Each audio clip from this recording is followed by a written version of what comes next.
तुम सब गुलाम हो। कहते हैं कि इंसान आजाद पैदा होता है, पर सच क्या है? ज्यादातर लोग आज भी अपने डर, सोसाइटी की उम्मीदों, दूसरों की सोच और अपने ही दिमाग की जंजीरों के गुलाम बने बैठे हैं। ये कहानी उसी एक लड़के की है जो जन्म से गुलाम नहीं था, लेकिन अपने ही मन की बेड़ियों में कैद होकर जीता रहा। ये कहानी सिर्फ उसकी नहीं, ये कहानी हम सब की है।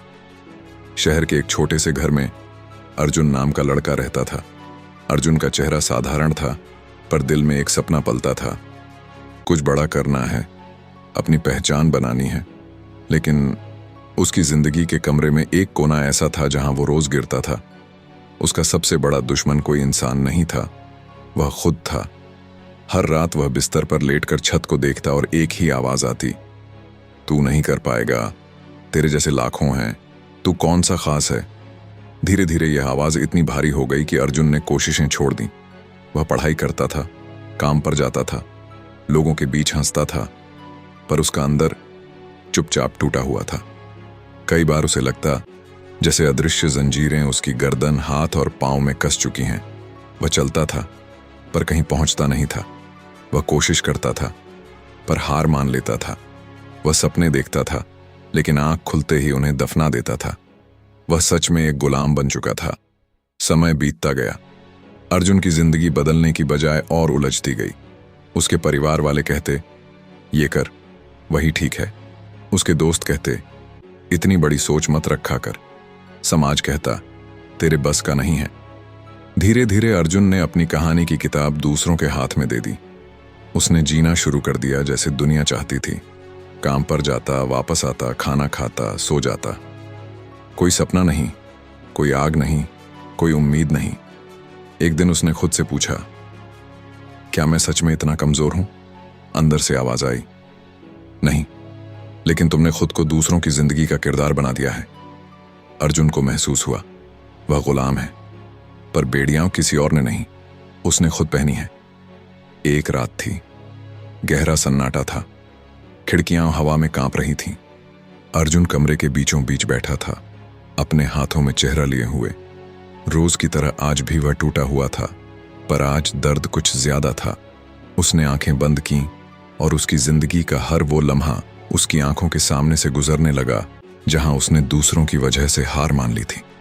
वह इंटरव्यू जहां उसने जाने से पहले ही खुद को हारा मान लिया था। वह प्रतियोगिता जहां उसने फॉर्म भरा, फिर डर कर फाड़ दिया। वह सपना जो उसकी आंखों में था, जिसे उसने समाज की वजह से छोड़ दिया। अर्जुन फूट फूट कर रो पड़ा। वह चीखा, क्यों क्यों मैं ऐसा हूं?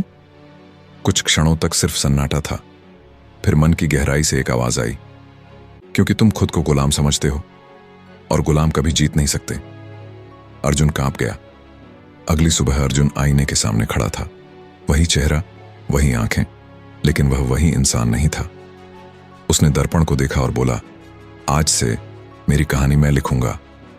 उसकी आवाज धीमी थी, पर उसमें आग थी। उसने अपने चेहरे पर लगा डर का धूल मिटाई और उसके अंदर कुछ टूट गया। शायद वो बेड़ियां थीं। उसका पहला कदम था अपने दिमाग को साफ करना। उसने अपने फोन से वो सारी चीजें डिलीट कर दी जो उसे कमजोर करती थीं। लोगों के ताने, फालतू कंपैरिजन वीडियोस, नेगेटिव रील्स। उसने कमरे की सफाई की, कपड़े मोड़े, डायरी निकाली। पहली बार उसने खुद से पूछा, तू कौन है? और जवाब मिला, मैं वही हूं जो मैं बनना चाहता हूं। यह पहला कदम छोटा था, पर यही छोटे कदम पहाड़ हिलाते हैं। अर्जुन ने अपनी जिंदगी में एक बात समझ ली, डर सबसे बड़ा मालिक है, संदेह सबसे बड़ा जेलर है, समाज सबसे बड़ा कैद खाना है। अगर इंसान इन तीनों के आगे झुक गया तो वह अपने सपनों की मौत का गवाह बन जाता है। अर्जुन ने खुद से वादा किया, अब वह गुलाम नहीं रहेगा। उसने रोज सुबह उठना शुरू किया। 10 मिनट ध्यान, 10 मिनट पढ़ाई, 10 मिनट चलना। उसने छोटे छोटे लक्ष्य बनाना शुरू किया। धीरे धीरे उसके अंदर का जानवर जागने लगा। लोगों ने कहना शुरू किया, यह अचानक बदला बदला क्यों लग रहा है? पर अर्जुन जानता था वह बदला नहीं है, वह बस अपनी असली शक्ल में आ रहा है। अर्जुन ने एक प्रोजेक्ट शुरू किया, कुछ भी छोटा पर मीनिंगफुल। वह देर रात काम करता, सुबह जल्दी उठता। लोग हंसते थे, पर वह रुकता नहीं था। उसकी आंखों में अब डर नहीं था। जो भी करता दिल से करता। कई बार असफल हुआ, कई बार टूट गया, कई बार लगा कि सब खत्म हो गया। पर उसने खुद से कहा, जंजीरें मजबूत होती हैं, पर मैं उससे ज्यादा मजबूत हूं। समय बीतता गया और अर्जुन बदल चुका।